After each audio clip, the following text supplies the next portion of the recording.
Salut tout le monde, c'est Sneakit Salut, c'est Proust. pour la Marvel JCE TV. Aujourd'hui, on continue la deuxième deck tech dédiée à Agent du Shield avec ce brave Nick Fury. Bon, on va directement cacher cette illustration qui me fait très peur. Voilà, tout de suite plus agréable à regarder. Donc ici, on va un peu sortir des sentiers battus, puisque Nick Fury nous est proposé en jaune, ce qui n'est pas forcément son aspect de prédilection, on va dire, puisque ni Proust ni moi-même ne sommes restés sur du jaune. Alors, je vais être honnête avec vous, de tous les personnages Shield sortis, c'est celui qui m'a vendu le moins de rêves. Non pas qu'il soit pas bon, mais c'est celui où j'ai eu le moins d'inspiration, on va dire. Et donc le deck ici est un peu mid-tiers. C'est sympathique, c'est rigolo, mais pareil, vous trouverez beaucoup mieux sur le deck, sur le net, à n'en point douter. L'idée par contre est assez séduisante puisque ça me sort de mon classeur, cette carte-ci, que je n'ai pour ainsi dire jamais joué de ma vie. Or j'ai trouvé que dans Nick Fury c'était vraiment très bon. Donc si vous n'êtes pas vraiment au taquet, c'est rendre l'appareil. Ça permet, moyennant une traîtrise dans ma tronche, de faire 5 dégâts au méchant. Évidemment, avec Nick Fury, on a son costume qui va nous permettre de faire plus 3. Donc là, on a pour 0, 8 dégâts. Ça devient quand même délicieux. Mais surtout, on a cette magnifique carte Gauthier qui nous permet de révéler une carte et de l'annuler dans la foulée. Ce qui fait que sans avoir rien pris et rien perdu, et rien payé non plus, j'ai fait 8 dégâts au méchant. Tant dire qu'en multi, 8 dégâts gratuits, c'est fort, mais en solo, 8 dégâts, c'est déjà un bon demi-méchant qui vient de partir. Un tiers pour les plus gros costauds. Tout le combo est là, et c'est ce qui justifie tout le deck. Par exemple, cette carte-là, elle est très bien pour lancer le combo, mais on n'en a qu'une. On va donc utiliser le plan à toute épreuve, qui est devenu la préparation par excellence des préparations si vous voulez en jouer, qui va me permettre évidemment de récupérer instantanément l'analyse du renseignement et de la rejouer en boucle. Alors ensuite, le reste c'est pour passer le temps. Alors on a évidemment pas mal de cartes qui sont sorties avec Nick Fury qui sont très sympas. Leo Fitz et Jenna Simmons. Le premier nous permet d'aller chercher des cartes tech. La deuxième de payer pour de la tech. Nick Fury en a déjà pas mal, mais on a surtout deux, tiens il y en a une qui a disparu, deux cartes tech qu'on va aller chercher évidemment immédiatement. C'est la voiture qui va nous permettre de nous redresser. Bon, on a le trait aérien mais on ne joue pas dessus. On pourrait mettre 3 Ever Vigilant par exemple. Et évidemment, mais ça je l'ai planqué, l'autre grosse carte qu'on aime très bien, c'est la montre. Où est-elle ? Je ne la vois pas. Ah, elle doit être au cimetière. Hop. Voilà, la montre de Fury, qui est l'autre grosse carte du deck, qui permet de générer des ressources par paquet de 2. Alors, toujours dans la même idée, on a Black Widow, qui est là parce qu'elle a aussi une possibilité de contrer les traîtrises. Ça peut contrer n'importe quoi, évidemment, mais ça combatte avec rendre l'appareil. Mais moyennant du bleu à payer, notez que ça ne l'engage pas. Donc tant que vous payez du bleu, vous pouvez faire non j'en veux une autre, non j'en veux une autre, non j'en veux une autre. C'est pour ça qu'on a remis aussi une carte qu'on ne voit plus beaucoup de nos jours, c'est la vigilance accrue qui génère des ressources bleues pour les cas de coup dur. Alors, on a aussi mis 3 moqueries. L'avantage, alors moquerie, j'ai toujours considéré que c'était pas une carte ouf, parce que le gain n'est pas à la hauteur de ce qu'on va aller chercher. C'est globalement vrai si on n'a pas une subtilité derrière. La subtilité ici est très simple. Chaque fois que le méchant va vous attaquer, évidemment on va la jouer quand on est en camouflage, ça va nous permettre de ne pas prendre de dégâts, le méchant va juste manigancer. Or la manigance, c'est quelque chose qui peut nous intéresser, puisque s'il manigance, on va récupérer une des menaces pour la mettre sur le costume, et cette menace-là, immédiatement, ça va devenir, par exemple, de l'untap ou de la ressource. Donc, en début de partie, je trouve ça très bien de mettre un petit peu, parce qu'il y a des méchants qui ne mettent pratiquement pas de menaces en début de jeu, or on peut avoir envie d'aller vite en chercher. Et cette carte-là, surtout en solo, va me permettre d'avoir peut-être la menace qui me manque pour aller un peu plus vite dans ma mécanique, tout en piochant bien sûr 3 cartes au passage, ce qui n'est jamais mauvais. Voilà, pareil, Nick Fury, il aime les préparations, donc on en met quelques-unes. La cible verrouillée, petite préparation que j'aime bien mettre de temps en temps pour enlever des effets de boost. Alors c'est une sucrerie, mais ça fait toujours le café, ça peut sauver des games. Il y a quand même des effets qui sont particulièrement désagréables. Je pense à l'arme de Ronan qui a tendance à revenir quand elle vient en effet de boost. Puisqu'on est espion, allez, on se fait un plaisir, on met espionnage. S'il y a un renfort, boum, 2 cartes qui proc. Ça fait quand même toujours plaisir, sachant que celles-là, je peux les mettre toutes les 3 sur table, contrairement à beaucoup d'autres préparations, comme celle-ci ou celle-ci, qui sont limitées. Donc je peux poser les 3. Et sur une phase de renfort, un jackpot, autant dire. Alors quand on est en multi, évidemment, ça marche encore mieux, puisqu'il y aura beaucoup plus de renforts. Le renfort n'est pas uniquement pour vous, c'est l'intérêt. On a bien sûr les 3 ressources doubles qu'on ne présente plus. Un petit construire un soutien, qui nous permet d'aller chercher un soutien, c'est une façon d'aller chercher l'héliporteur. Mais si on n'a pas eu le combo, d'aller chercher évidemment la voiture. On l'aime cette voiture, c'est très très fort. On met aussi l'infirmière de nuit.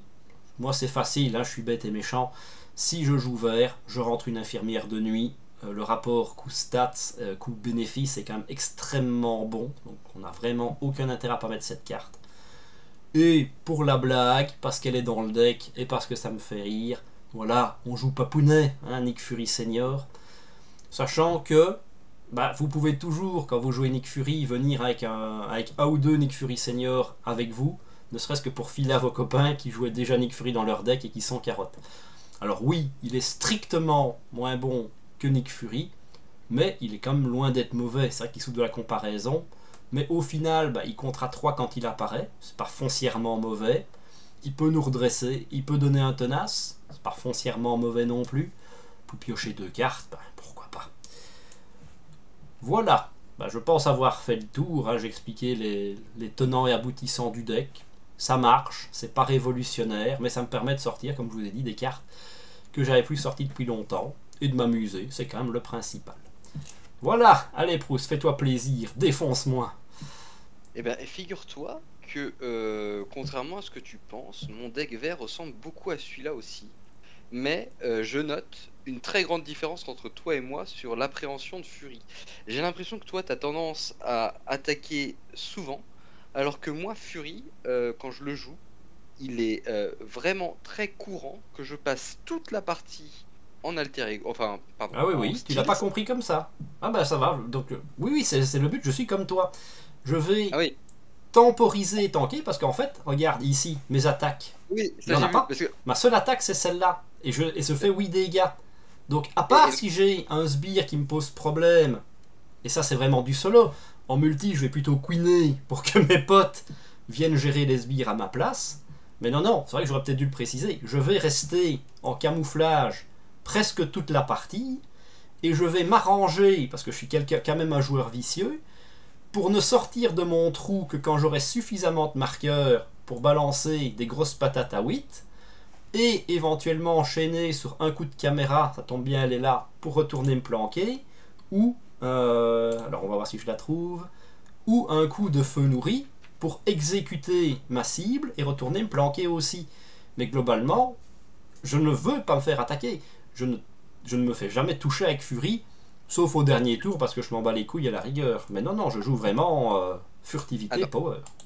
dans ce cas, si on le joue de la même façon, je vais te dire les choix que j'ai faits, qui tu vas voir, sont marginaux par rapport à ce que tu as choisi, mais qui, moi, me semblent peut-être parfois plus appropriés. Déjà, il y a une carte qui n'était pas sortie au moment où tu as fait cette construction, qui aujourd'hui est pour moi indispensable. C'est tu vas retirer, à mon avis, 1 ou 2 espionnages, ou éventuellement le truc là avec le lézard dessus, là, je sais plus comment ça s'appelle. Cible verrouillée. La cible verrouillée, merci. Pour mettre des prêts à combattre. Parce qu'en fait, ça va te permettre, quand tu n'as pas précisément les 2 cartes que tu viens de citer qui te permettent de repasser en stealth, de jouer prêt à combattre. Tu vas donc en alter ego, tu te remets en stealth, puisque c'est le seul côté où Nick Fury a la possibilité de se repasser en stealth. Il a en plus le bénéfice de pouvoir avoir une main de 6 cartes, et plus main de 5. Et au moment où le méchant doit manigancer, il va vous faire passer en alter ego, il va vous attaquer et il va remanigancer finalement parce qu'il va pas pouvoir vous attaquer. Et donc vous allez vous retrouver dans une situation où vous avez une nouvelle façon en fait, si vous voulez, de court-circuiter le passage à Saut Steels. Donc ça, moi je trouve que c'est important avec Fury. Et d'ailleurs, j'ai attendu de faire ma construction en vert avec Fury que cette carte sorte pour pouvoir justement me donner une autre solution encore de repasser en style. Maintenant, tous les autres choix que tu as fait, C'est j'ai vrai, fait les mêmes. cette carte était, tu l'as très bien dit, cette carte n'était pas encore là quand j'ai créé le deck. Voilà, là je la génère comme ça vous pouvez la voir, on en profite. C'est une prépa en plus, hein. Faut Oui, quand c'est même ça, le dire. c'est complètement une préparation. Donc c'est vrai que cette carte-là mérite complètement d'avoir sa place dans le deck, tu l'as très bien dit. Donc, parce Et, que vous allez pouvoir passer sans vous poser de questions d'alter ego, puis la et, récupérer. et c'est fort parce que Fury il a un soutien qui est un peu naze, qui marche qu'en alter ego parce que généralement on n'y va pas en alter ego ou très rarement. Et ben là, C'est un abri. vous allez pouvoir l'activer plus souvent, ça va plus marcher. Maintenant, sur les choix que j'ai fait, donc j'ai mis 3 moqueries aussi parce que c'est vrai que moquerie, tu l'as très bien expliqué, c'est un starter génial. Alors faut faire attention, si vous restez souvent en style, de temps en temps la manigance ça peut vous tuer, mais bon, vous n'êtes pas idiot, vous n'allez pas dépenser cette carte n'importe comment, vous allez voir si la manigance est safe. Et évidemment, tu l'as très bien dit, c'est non seulement 3 cartes, mais en plus une nouvelle manigance que vous capturez, donc potentiellement une ressource, un dégât ou un untap, c'est quand même assez sympa à garder. Non, moi ce que j'ai ajouté, c'est que j'ai pas fait le même choix sur les dégâts. En fait, toi, t'es parti sur l'annulation des traîtrises et cette carte que tu n'utilisais pas. J'ai utilisé une autre carte, moi, que je n'utilisais pas non plus. C'est une carte qui me semble. Non, c'est du Corset ou de Drax, je sais plus. Qui s'appelle Prêt à en découdre. C'est une carte qui fait. C'est un 2 pour 5 dégâts. Pardon, c'est un 2 pour 2 et 2 pour 5 dégâts si vous n'avez pas pris de dégâts. Or, Nick Fury, quand vous êtes tout Oui, le je temps en vois. style, Elle est sortie aussi que le gardien, mais peut-être pas chez Drax. ouais, peut-être chez Groot, du coup. Oui, peut-être plutôt chez Groot. C'est Groot qui prenait peu de dégâts. Bon, bref, cette Je carte, en vois bien fait. la carte, mais tu n'as pas le nom anglais que je puisse la générer. J'ai traduit exprès mon pour l'avoir en français, pour pas qu'on me dise ah il dit tout le temps en anglais. Alors c'est Fighting Fit. Et en fait l'avantage qu'a cette carte, c'est que en Parce qu'il y a effet vous Drax allez toujours. dessus, mais je pense qu'elle n'était pas dans Drax, mais c'est peut-être moi. Oui, c'est pour ça que j'ai cru que c'était dans Drax. Et en fait cette carte, elle va vous permettre de vous faire un 2 pour 5, un 2 pour 8 si vous consommez 3 jetons, c'est quand même précieux.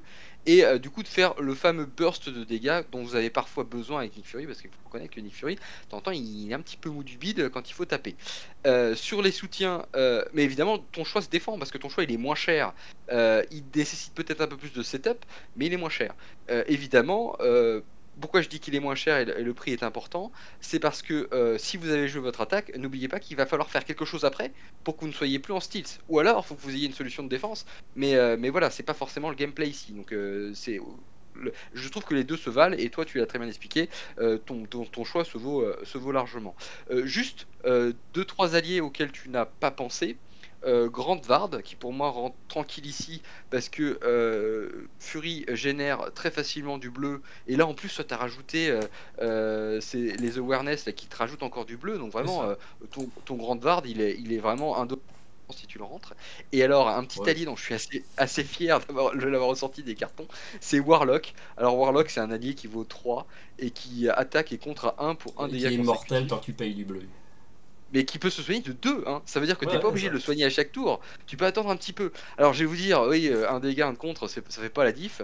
Mais alors, oui, si jamais il y a un petit coup de Trafalgar ou un petit truc qui se passe mal, vous le dépensez. Mais sinon mon deck c'est le même. Sinon c'est les mêmes cartes. Parce que globalement, c'est assez malin. Alors moi j'ai mis des Ever Vigilant parce que j'ai pas mis le combo des deux soutiens shield là. Mais bon, toi, tu sécurises en mettant ces deux soutiens l'arrivée des cartes tech, ce qui est important. Moi, tant que j'ai pas ma voiture, mes Ever Vigilant qui sont des cartes monstrueuses, hein, évidemment, on en a parlé, bah, elles servent à rien. Donc voilà, c'est une question de tempo aussi et une question de chance. Évidemment, Build Support, que je n'ai pas mis dans la construction que je vais vous présenter après, est une carte très très forte. Je l'ai pas mise parce que j'avais plus de place. J'ai 42 cartes, il y a un moment, il faut plus le faire. C'est ça, Mais faut Build faire des Support choix. est une carte monstrueuse parce que là, la priorité numéro un, c'est cette voiture. D'ailleurs, on peut en discuter, mais je comprends pas très bien, vu ce qu'elle fait, pourquoi est-ce que cette voiture est un soutien. Mais on va pas râler, hein. De toute façon, ça aurait été une amélioration, on aurait mis entraînement C'est support. ça, on aurait juste changé la quête annexe. Mais en l'occurrence, oui, non, sauf que entraînement au soutien, pardon, construire un soutien, et pour moi, dans le jeu, de manière générale, une meilleure carte. Oui, parce Parce que que, tu as accès au soutien comme les liporteurs qui sont exactement. très Ou faciles à même, mettre. le Queen Carrier qui est réservé aux Avengers, et là tu peux le tuto, enfin c'est Oui, assez mais sympa. ça, j'ai toujours du mal quand même à mettre des cartes que je ne peux pas mettre d'autre façon. Hein, mais ça Oui, bien n'engage sûr, que moi. je peux comprendre. Mais voilà, bon, ils nous ont fait un cadeau, je trouve, avec cette voiture, et c'est tant mieux. Mais sinon, alors oui, l'infirmière de nuit, là je trouve que tu aurais dû te réfréner, parce que je comprends, hein, l'idée, mais comme Fury ne prend jamais de dégâts, est-ce que c'est vraiment utile? Tu me Oui, diras parce oui, que je ne suis pas quand un il y a conf- crevard et que j'aide mes copains. Je joue en D'accord. multi-tonton. Non mais il y a quand même un cas de figure où elle est très importante, c'est si tu prends un confuse. Parce que si Nick Fury perd du tempo sur le contre, c'est une catastrophe. C'est Parce que ça. comme il Ah ouais, prend ça, beaucoup, tu verras dans la partie que j'ai fait solo. Ça m'a servi parce on m'a confuse la tronche et j'étais bien content. Mais ah surtout, c'est oui, une carte qui sert toujours. Alors, bête et méchant, c'est vrai. En mono furie, c'est peut-être pas très intéressant. Parce que déjà, on va pas se faire taper. Mais tu auras toujours un copain où ça va servir. Le copain qui fait merde, je joue Hulk et je suis sonné, ça m'arrange pas. Et là, t'es là. Gna, gna. de toute façon c'est pas le sujet, c'est une carte fantastique. Et en plus, elle ne souffre même pas la comparaison avec le Docteur Sinclair ici, parce que encore une fois, Fury aura beaucoup plus tendance à être en héros toute la partie, sauf les rares fois où vous allez jouer prêt pour la bagarre. Donc oui, évidemment, l'infirmière de nuit est intéressante. C'est juste qu'en termes de soins, vous allez être frustré, quoi, parce que Fury, vous avez pas lui soigner grand chose. Mais c'est vrai Oui. que Mais dans le pire des cas, c'est du deck thinning. Hein, donc. oui, de toute façon, c'est sûr. Non, mais sinon, voilà. Je suis tout à fait d'accord avec tes choix. C'est vraiment, c'est pas si. Et puis les trois euh, plans à toute épreuve là, cette carte, qu'est-ce que je l'aime, vraiment. Alors, après, il faut dire, je joue beaucoup de Prêt pour la bagarre en ce moment parce que j'ai vraiment eu un gros crush sur cette carte. Et cette carte est un petit peu son pendant exclusif. Parce que vous adorez la récurser. Mais alors, dans un Fury, vous avez tellement des préparations extraordinaires à récurser. Vous avez le meilleur contre du jeu. Vous avez.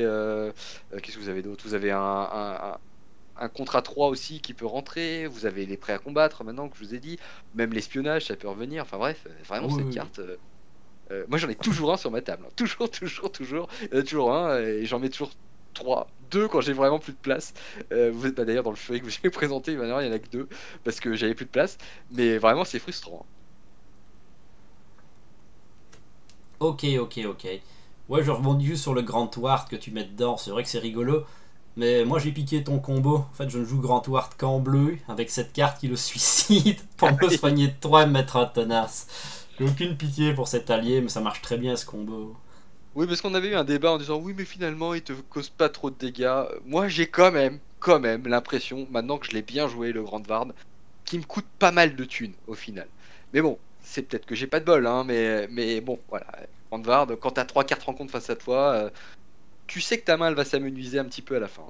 C'est ça. Ah, moi la dernière fois, c'est pareil. Je fais, bah, je veux pas qu'il me trahisse. J'ai dû payer un, mais ce 1 m'a bloqué ma main au final. Je fais, oh putain. Mm. Surtout que en plus, s'il te trahit, il ne se contente pas de te faire que 2 dégâts, il disparaît. Donc si tu joues par exemple un Hulk ou un, tu sais, des persos qui ont des petites mains et qui ont besoin qui ont mis Grande Vard, parce que Grande Vard c'est quand même un allié qui contre à 2 qui coûte 0, hein. En termes de rendement, on est quand même extraordinaire. Et bah si tu as construit toute ta stratégie autour de ce perso et qui part dans la pile victoire, bon bah c'est compliqué quoi. C'est même toute ta stratégie qui tombe à l'eau. Donc vraiment je le trouve rigolo, mais dans un Fury, parce que Fury a vraiment à profusion du bleu, ça rentre. Sinon, je suis vraiment méfiant et comme tu l'as dit, je joue avec le noble sacrifice pour pouvoir le suicider d'une manière ou d'une autre, pour que voilà, j'ai pas trop à état-major noble sacrifice, comme ça vous l'utilisez jusqu'à la corde et puis vous êtes content. C'est ça. Et puis derrière, appel de détresse. On le remet en jeu pour 0 et on recommence. Il y a moyen de faire un archétype qui ne joue que sur lui. C'est quand même assez Ah oui, impressionnant. il y a des decks comme ça qui tournent que sur lui. Je crois que j'avais fait un Fury comme ça. Mais j'ai changé puisque tu vois mon bleu qu'on va présenter, elle n'a plus Grande Varde. C'est Il ça. l'a encore? Je crois Et qu'il ben l'a allez, plus. transition toute trouvée. Pareil, on va faire une petite coupure de quelques secondes pour vous et de quelques minutes pour nous. Et on revient avec la version de ce brave Proust. Et coucou, nous sommes de retour pour la version de Proust, version qui, vous allez le voir, révèle quelques surprises. Et on le hait pour ça. Allez, chante. Alors, ce deck, en fait, il repose sur des cartes qui viennent de sortir, puisque ce sont des cartes qui sont dans Falcon. Et donc, au moment où vous verrez cette vidéo, sans doute qu'on aura fait l'open de box, et j'en suis même certain. Et en fait, quand on a eu la révélation d'une carte en particulier, cette carte, elle s'appelle la force de la diversité. Donc, c'est l'une des cartes qui est retournée, parce que malheureusement, Donc là, vous la voyez là-dessus sur la caméra. Désolé, Merci. je peux pas faire mieux que ça. Mais c'est la faute de Proust, et je vous l'ai dit, on le hait. Donc je vais vous la lire. C'est une carte qui coûte 2 par joueur. Je précise d'ores et déjà que cette construction marche en solo presque exclusivement. Et si vous voulez le sortir, c'est en multi, c'est maximum à 2. Sinon, ça n'est plus jouable du tout. Et là, pour le coup, il n'y a pas vraiment à tergiverser. C'est vraiment maximum 2, sinon ça ne fonctionnera pas. Je Donc, pense comment ça marche ? on l'aura dit dans l'open de box, à mon avis, mais je suis totalement d'accord avec cette analyse. Alors, la force de la diversité, ça coûte donc 2. C'est un événement. Il a le trait Alliance. Mais 2 par joueur. 2 par joueur, tout à fait. Et il a le trait Alliance, mais on s'en fiche puisqu'on est là pour la jouer toute seule. Donc, action de héros. Pour chaque trait différent sur les personnages amis en jeu, choisissez ou de retirer une menace d'une manigance ou d'infliger un dégât à un ennemi.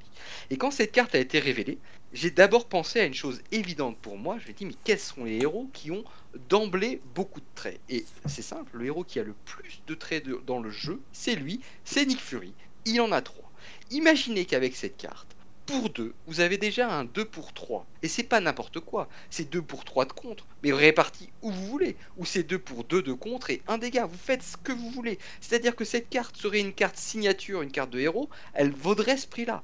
Mais rien qu'avec Nick Fury, elle est rentable. Donc déjà, mon idée, elle était ici. Et évidemment, mon but ici, ma méchanceté, ça va être de vraiment optimiser au maximum. En plus, je mens. Parce que Nick Fury, il n'a pas 3 traits, il en a 4. Il en a 4 parce que quand vous payez sa voiture et que vous redressez Nick Fury, il obtient un 4e trait qui est le trait aérien. Donc l'idée que j'ai eue dans ce deck, c'est de construire un deck où il va y avoir des alliés qui vont apporter, un petit peu comme l'idée qu'il y avait dans le préconstruit de Falcon, un petit peu plus réfléchi si vous allez voir, ça va être d'apporter un maximum de traits en jeu et surtout de les garder le plus longtemps pour rentabiliser au maximum cette carte. La première chose à faire, je l'ai fait dans mon Falcon, je pense que j'en ai parlé à l'Open the Box, en tout cas ça me semble évident, c'est qu'il y a une carte pour moi qui est un banger quand vous jouez à la force de la diversité, c'est les enfants de l'atome. Pourquoi? Parce que Enfant de l'Atome vient ajouter à tous les X-Men, X-Factor ou X-Force en jeu le trait X-Men, X-Factor et X-Force en plus. Donc ça veut dire que n'importe quel X-Men que vous allez jouer, même s'il a que le trait X-Men ou que le trait X-Force, c'est déjà 3 traits supplémentaires. Parce qu'on les a énumérés avec Fury. Fury n'a aucun de ces 3 traits. Donc vous imaginez, vous jouez un allié X-Men, vous vous dites déjà, bah, c'est déjà un plus 3. Donc on est passé d'un 2 pour 4 à un 2 pour 7. On est déjà sur une carte qui est déjà assez monstrueuse. Donc mon idée derrière, ça a été de me dire, bon, comment est-ce qu'on fait pour garder un allié au maximum sur la table? Il y a un archétype qui est tout trouvé pour ça, et c'est cet archétype que j'ai choisi, c'est l'archétype des super alliés. Un super allié, c'est que vous choisissez un allié qui va rester tout le temps de la partie en jeu, et qui va finalement vous aider à faire du dégât. Pourquoi est-ce qu'on aime l'archétype super allié dans un deck Fury? Parce qu'on l'a dit dans la vidéo de Sneak It avant. Moi, quand je joue Fury, mon but c'est de rester au maximum pas en alter ego, pardon, en stealth pour pouvoir capturer un maximum de manigances et surtout pas déclencher le costume d'assaut. Deux bonnes nouvelles à ça. D'une part, la carte La Force de la Diversité n'est pas une attaque ni un contre. Donc vous pouvez la jouer sans avoir à craindre de retourner la carte furtivité. Et d'autre part, quand vos alliés attaquent à votre place ou ils contrent à votre place, mais surtout quand ils attaquent à votre place, la carte assaut ne se retourne pas non plus. Donc vous avez en fait le moyen, peut-être même, de rester toute la partie en étant tout le temps en style sans jamais se retourner. Alors vous allez voir que c'est peut-être pas optimum parce que parfois vous allez peut-être avoir envie de faire un peu de dégâts et de consommer des jetons parce que si vous consommez des jetons juste comme des ressources comme de l'untap, bah, à un moment vous allez en avoir trop sur la carte et ça peut être possible. Mais l'objectif derrière c'est quand même de vous servir de votre super allié qui va faire des dégâts. Et quel est le super allié que j'ai choisi? Vous l'avez deviné, j'ai parlé de l'enfant de l'atome, donc j'ai cherché un super allié qui a le trait X-Men, X-Force ou X-Factor. Et j'en ai trouvé un qui non seulement est immortel, mais qui en plus a 2 traits, c'est Fantomex. Alors, est-ce que tu peux nous montrer Fantomex? Fantomex a en effet le trait X-Force et le trait psionique. Donc là, c'est pas un 2 pour 7 qu'on fait quand on pose Fantomex et qu'on a posé les enfants de l'atome, mais c'est un 2 pour 8. Donc là, on est déjà monstrueux sur le jeu. Et en plus, on a un Fantomex qui va devenir X-Men. Donc on va pouvoir lui coller motivé, mais on va surtout pouvoir lui coller euh, l'entraînement l'entraînement à la salle des dangers.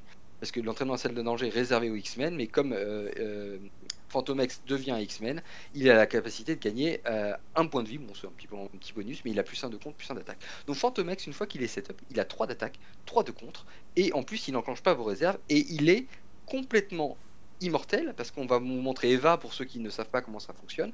Quand vous payez votre Fantomex, il entre automatiquement avec Eva, et à tout moment, vous pouvez incliner Eva et choisir de retirer une menace d'une manigance, faire un dégât, ou de soigner un dégât de Fantomex. Alors, je vais pas vous mentir, un petit faites un dégât à tous vos alliés ou faites 2 dégâts à tous vos alliés, c'est toute votre construction qui tombe par terre. Donc, quand vous payez Fantomex ici, vous n'inclinez Eva que pour soigner Fantomex. C'est-à-dire que le but est quand même de préserver au maximum les PV de Fantomex parce qu'on n'est pas à l'abri d'un coup d'un 2 partout ou d'un 1 partout qui viendrait éventuellement complètement mettre à bas cette stratégie. Évidemment, sur un burst à la fin, vous pouvez éventuellement consommer un petit dégât ou un petit contre, mais vraiment avec parcimonie, le but d'Eva est surtout de maintenir les PV de Fantomex au maximum pour qu'ils puissent toujours s'activer. Ensuite, quels autres alliés j'ai choisi? Des alliés malins, évidemment. J'ai choisi Viviane. Alors Viviane, elle est rigolote parce qu'elle a 3 traits, elle aussi. Alors elle a le trait aérien, donc on s'en fiche un petit peu parce qu'on l'a vu que Fury l'avait déjà, mais elle a le trait champion et Android, qui sont 2 des traits les plus rares du jeu. Donc d'une certaine façon, vous avez posé Viviane, vous avez 2 traits supplémentaires. On va pas faire les stats, hein. Vous allez voir, on va atteindre, si on fait un 2 pour 12, on est déjà très très content.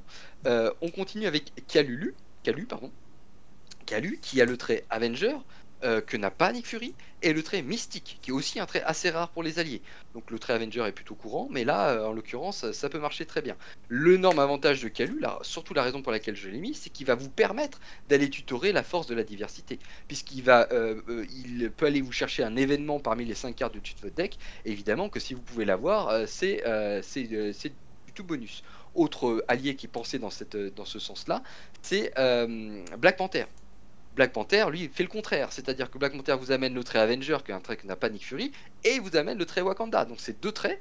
Et en plus, il peut aller vous chercher la carte Force de la Diversité, il va s'attacher à lui, et vous pouvez la jouer au moment où le plus important, où ça marchera. Vous avez d'autres X-Men ensuite. Donc j'ai pas beaucoup de place dans mon deck, donc j'ai vraiment fait à l'essentiel. Kid Omega, pourquoi Kid Omega? Parce que déjà il a 2 traits en tant que X-Men et Psionic, donc c'est des traits qu'on a déjà vus, hein. Mais si Fantomex n'est pas encore arrivé, et que les enfants de l'atome est déjà présent, c'est déjà un +4. Donc déjà c'est rentable. Mais en plus, comme Nick Fury a aucun mal à dépenser des ressources bleues, vous avez en plus un contre relativement facile sur toutes les manigances qui va s'enclencher grâce à Kid Omega. Donc ça c'est vraiment puis vraiment, vu le coup de l'allié, c'est vraiment assez rigolo de le jouer, c'est vraiment très fort. Et vous avez Gambit. Gambit, c'est parce que c'est un allié super fort, c'est un X-Men, et il a le trait voleur. Je crois qu'il est le seul allié du jeu à avoir ce trait. Donc voilà, c'est un trait assez unique. Il est ici, évidemment, pareil, pour suppléer éventuellement à Fantomex s'il n'est pas encore posé. Et puis il ne faut pas oublier que de temps en temps, un Gambit, ça peut être un 3-3, voire si vous avez une chance de cocu, un 4-4. Donc c'est aussi un super allié qui va faire énormément de choses. Donc pour aller avec tout ça, la stratégie, elle tourne évidemment autour de la force du nombre. Pourquoi? T'entends? Parce Puisque tu fais les alliés, fais le dernier qui est caché. Ah oui, pardon. Donc il y a une carte qui est cachée, c'est une carte aussi qui est sortie dans Falcon. C'est Hugin et Munin, qui est aussi un allié qui a 3 traits, et des traits extrêmement rares. Il a le trait oiseau, qui est aujourd'hui et qui est pour toujours, à mon avis, le seul allié du jeu qui aura le trait oiseau, parce que l'autre qui l'a, c'est un allié signature de Falcon. Donc on est d'accord que ce trait ne sera sans doute pas revu. Asgard, alors un Asgard en bleu, je crois pas que ça existe. C'est le seul. Non, voilà. Et aérien. Bon, aérien, on a vu qu'on pouvait l'avoir, mais bon, si votre voiture n'est pas là ou ce genre de choses, c'est toujours un trait supplémentaire. Donc Hugin et Muggin, c'est 3 traits, mais c'est pas que ça. Après l'entrée en jeu de Hugin et Muggin, cherchez un sbire parmi les 10 cartes du dessus des rencontres, donc on choisit le sbire, mettez-le en jeu engagé avec vous, redressez un personnage que vous contrôlez pour chaque icône dans le champ de boost de ce sbire. Donc c'est éventuellement aussi une capacité de vous redresser. Et pourquoi je vous parle d'une capacité de se redresser? Parce que Fury n'est pas forcément quelqu'un qui a besoin d'un tap, il en a naturellement. Parce que justement, on va parler de la carte La Force du Nombre. et qui vous permet en fait de préserver vos alliés. L'idée n'est pas tellement de consommer vos alliés, sauf coup dur, sauf si vous avez un gros coup de chaud sur les sbires ou éventuellement. Encore une fois, les sbires avec Fury, c'est pas trop un sujet, hein, parce que généralement les sbires ils manigancent à 1, donc c'est une manigance qui est automatiquement capturée par lui. Mais bon, parfois ça peut être compliqué, mais vous pouvez avoir un coup de chaud sur la manigance et de temps en temps vous êtes obligé d'utiliser vos alliés. Si vous ne le faites pas, vous vous servez de la force du nombre pour piocher. Et à quoi ça vous sert de piocher? À faire venir la force de la diversité pour pouvoir jouer votre carte qui va faire énormément de dégâts. J'ai mis un Triskelion, toujours dans cette optique, d'avoir un maximum des alliés que j'ai précités sur la table et de pouvoir les préserver le plus longtemps possible. J'ai mis deux plans à toute épreuve. Alors évidemment, j'aurais aimé en mettre 3, mais 43 cartes, je commence à trouver que ça fait trop, donc je ne l'ai pas fait. Si ça vous embête pas, vous en mettez un troisième. J'ai mis le la réponse immédiate parce que c'est l'une des meilleures prépas du jeu. On est en bleu. Ça peut être aussi un moment, comme je l'ai dit tout à l'heure, un moment de show où finalement, pas pour Fantomex évidemment, parce que Fantomex vous allez builder, donc ce serait dommage de vous servir de la réponse immédiate pour lui, mais éventuellement sur un Viviane par exemple, qui a un joli contre. Viviane a un contre de 2, vous avez besoin de ce contre absolument. Hop, Viviane revient en jeu, et en plus, quand Viviane revient en jeu, mine de rien, elle fait un beau bazar sur le set, puisqu'elle va annuler des manigances, annuler des attachements, c'est du bonheur. Et enfin, la dernière carte avant ressources, c'est la carte soldat. Alors vous avez vu, j'ai pas mis de manigance annexe. Évidemment, appeler des renforts ou build support sont des manigances que vous pouvez mettre, mais encore une fois, j'ai plus de place. Mais même sans ces cartes, cette carte elle est tellement forte que vous la mettez quoi qu'il arrive. C'est un enquêteur chevronné en bleu, ça vous permet de piocher une carte. Même en solo, c'est rentable et ça se joue. Alors, c'est peut-être moins rentable en solo, et surtout que je vous ai dit que vous pouvez difficilement jouer à plus de 2, donc forcément cette carte se justifie peut-être un petit peu moins. Si vous voulez l'enlever pour faire de la place, allez-y, il n'y a pas de problème. Mais bon, ça reste une carte qui est quand même d'une rentabilité folle. Et pour les ressources, c'est simple, les 3 triples c'est normal. Les 2 bleus, parce que vous avez vu, déjà ma carte qui, elle vaut 2, donc vous avez besoin des ressources bleues. Tous mes alliés, la plupart de mes alliés, pardon, sont des alliés bleus, donc ils vont être payés par cette carte. Et vous avez la prépa aussi. Donc là, je pense qu'en termes de ratio, dont vous avez parlé Sneak It la dernière fois, on est bien. Voilà, j'ai fait le tour. Je crois que je n'ai oublié personne ce coup-ci. Bah oui, écoute, là, il n'y a rien à dire. Pour moi, ton deck, c'est du caviar. Et je serai joueur solo. Franchement, je le construis tout de suite parce qu'en plus, non seulement il a l'air fort, mais il a l'air surtout très très drôle à jouer. Moi, c'est tout ce que j'aime. Tu sors des cartes qu'on sort pas d'habitude. Tu as pris une nouvelle carte. Je la remonte ici et tu construis autour. Donc il y a de l'idée. On sort du neuf, on sort de l'ancien et ça marche bien. C'est vraiment très chouette. Alors oui, tu l'as dit. Est-ce que chef de mission vaut vraiment la peine quand on est à 43 cartes? Et puis, si on est vicieux, parce que tu as quand même 1, 2, 3, 4, 5, 6, 7 alliés avec les corbeaux, est-ce qu'on n'aurait pas mis à la place la tour des Avengers? Non pas pour son effet de réduction de coût, qui ne fonctionnera pas, mais parce qu'elle permet aussi d'avoir un allié supplémentaire. Donc toi, tu serais vraiment dans l'optique de faire la force de la diversité, un 2 pour 15 ou un 2... J'ai pas compté, à mon avis. Moi je suis un porcassin, je veux dire, tu me dis vas-y, on se fait plaisir, on se fait plaisir. Tu as tout à fait raison, c'est tout à fait envisageable. Oui, c'est vrai que j'avoue que j'y ai absolument pas pensé. Est-ce que nulle part ne te permet pas aussi de faire ça? Oui, mais il faut être gardien pour la poser. En fait, la tour est la seule qui ne nécessite pas une condition de trait pour avoir le droit d'être posée. Oui, après ça vaut 2, c'est malin dans ton idée. J'aurais vraiment le sentiment de payer un peu cher pour... tu me diras, payer cher pour 3 de contre ou 3 d'attaque, ça les vaut en fait. Il y a un moment, c'est comme ça que ça se fait. Et en fait, vous allez, pour ceux qui ont vu, parce que j'ai sorti un Falcon qui pareil un peu sur cette idée-là, la force de la diversité est une carte qui a été pensée non pas pour Fury, non pas pour Falcon, mais pour les X-Men. Vous savez pas comment jouer un X-Men aujourd'hui, vous jouez cette carte dans un X-Men. Les enfants de l'atome, ça vous permet de construire énormément de choses, surtout en bleu. Vous faites des millimélos de mutants par exemple, ça c'est rigolo à faire.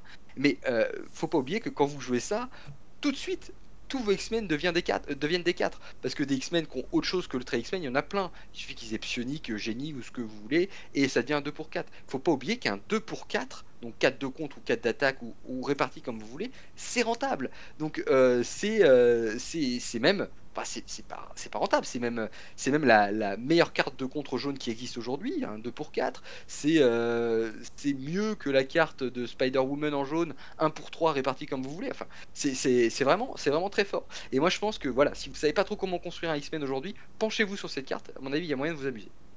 Et ce qui est marrant, c'est que j'ai regardé un peu Marvel CDB et pas grand monde n'y a pensé. Alors peut-être au moment où vous verrez cette vidéo, ça a peut-être essaimé depuis. Mais au moment où on a enregistré cette vidéo, pas grand j'ai vu personne jouer Enfant de l'Atome avec cette carte. Alors pour moi, ça m'a semblé évident tout de suite. Ouais, c'est une carte neuve, c'est une carte qui fait un peu peur. Peut-être que les gens, pareil, joueurs multi, ils ont regardé la carte, ils ont fait bah non, pas rentable, tu vois. Alors je te parle pas de la carte bleue que j'ai vue pour le coup, mais juste de pas avoir pensé à Enfant de l'Atome Ouais, en mais se disant déjà, mais bah, plein de joueurs comme moi qui sont joueurs multi vont faire bah cette ouais, carte-là m'intéresse pas, je vais pas builder autour.